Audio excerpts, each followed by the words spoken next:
정도전은 고려를 대신할 새로운 나라 건설이라는 큰 뜻을 품고 신권 국가를 꿈꾸었던 이상주의자다. 정몽주는 고려 개혁을 통한 나라의 정비를 주장했지만 정도전은 고려는 개혁의 대상이 될 수 없고 새로운 나라 건설만이 유일한 길이라고 판단했다. 정도전은 자신과 뜻을 같이 할 인물을 찾아 나섰다.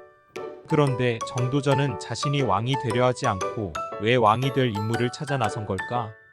당시 정도전은 제자를 가르치고 있어서 따르는 무리들도 상당했었다.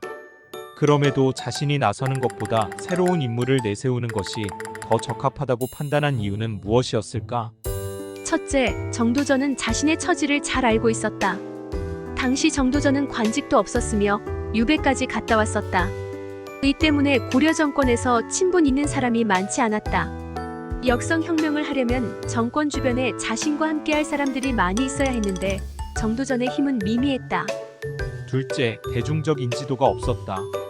자신을 따르는 제자들이 있었지만 제자들 또한 아직 관직에 진출하지 못했고 정도전이 정몽주처럼 고려 민중들에게 존경받는 인물도 아니었다. 셋째, 혁명에는 군사력이 필수인데 정도전에게는 그를 따르는 장수가 없었다.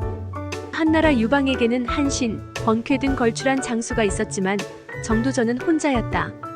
특히 무신정권하에서 자신과 같은 문인 출신은 불가능했다. 그래서 그는 자신이 왕이 되어 새로운 국가를 이끄는 것보다 참모가 되어 나라를 운영하는 것이 현실적이라고 판단했다. 정도전은 이런 계획이 세워지자 전국의 수많은 인재들을 만나러 다녔다. 즉 왕이 될 인물을 선택하러 다닌 것이고 그렇게 찾은 사람이 바로 이성계였다. 왕이 신하를 선택하는 것이 아니라 신하가 왕이 될 인물을 선택하러 다녔으니 정도전의 기계도 참 대단하였다. 이를 뒷받침하는 말이 있는데 조선 개국 후 정도전은 술이 취하면 한 고조가 창량을 이용한 것이 아니라 창량이 한 고조를 이용한 것이다.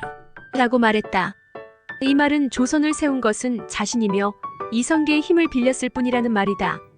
이성계는 당시 함흥 동북 도도지휘사로 있으면서 함흥 일대의 오랑캐를 물리쳐 개성에서도 명성이 자자했다. 정도전은 이성계에게 현재 고려 정권의 문제, 명나라 원나라 등 국제 정세와 향후 변화 가능성, 고려의 민심 개혁의 방향 등을 역설하며 이성계에게 새로운 시대의 역사적 소명의식을 심어줬다. 변방의 야인이었던 이성계는 정도전의 논리정연하고 현란한 말솜씨와 그가 펼치고자 하는 원대한 꿈을 자신만이 할 수 있다는 설명에서 무슨 말을 하는지 깨달았다. 한편으론 죽음을 감수해야 하는 위험이 있지만 이성계에게도 자신이 중심이 되어 개혁을 해보겠다는 피 끓는 열정이 있었다. 결국 이성계는 위화도 회군을 통해 고려 정권을 잡게 되었으며 정도전도 중앙무대로 진출하여 대사성이라는 지위에 올랐다. 그리고 조선왕조 창업이라는 대업을 달성했다. 정도전은 민본주의와 민생정치를 통치 이념으로 하는 국가 시스템 개조에 박차를 가했다. 제일 먼저 백성들의 생활 안정을 위해 농지개혁을 단행했다. 그리고 인재 양성을 위해 교육기관을 설치하였으며 시험을 통해 능력 위주의 관리를 선발했고 그들이 책임 정치를 할 수 있도록 왕권은 제한하고 신하들에게 실권을 부여했다.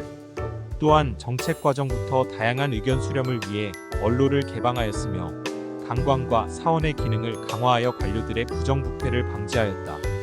초기에 그가 만든 각종 제도들이 조선왕조 500년 동안 꾸준히 이어졌으니 그의 안목이 실로 대단하다고 할 수 있다. 정도전이 꿈꾸던 새로운 나라는 백성이 주인이고 백성을 위한 정치를 해야 한다는 것이었다. 470년 후 미국의 링컨 대통령이 주창한 국민에 의한 국민을 위한 정치와 다를 바 없다는 점에서 정도전이 꿈꾸는 이상적인 나라는 민주주의 국가였다. 정도전은 왕이 통치하는 것이 아니라 신하와 관료가 통치하는 재상 중심의 중앙집권적 통치체계를 지향했다. 이런 생각의 바탕에는 그가 처음부터 이성계를 택했다는 것에서 출발한다. 조선왕조를 세우는데 자신은 기획자이고 이성계는 이를 실행에 옮긴 사람으로 생각했다. 때문에 실질적인 왕은 자신이라고 생각했을 수 있다.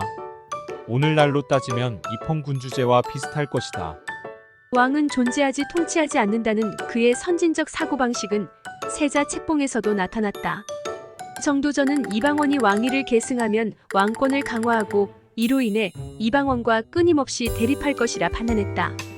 그래서 어린 방석이 왕이 되어야 자신이 이루고자 하는 나라의 기틀을 차질 없이 마무리할 수 있다고 생각했지만 결국 이방원에 의해 비참한 만로를 맞이했다. 정도전이 좀 더 시간을 갖고 자신과 같은 생각을 가진 많은 인재들을 양성하고 그들이 관료로 진출할 수 있게끔 하여 왕을 보좌하며 나라를 이끌었다면 정도전이 생각하듯 왕은 누가 되던 상관없었을 것이다. 이방원이 왕이 되더라도 신권이 강력하다면 왕권주의인 이방원도 어찌할 수 없었을 것이다. 능력은 장량과 견줄만큼 출중했지만 그의 처세술은 장량만 같지 않았다.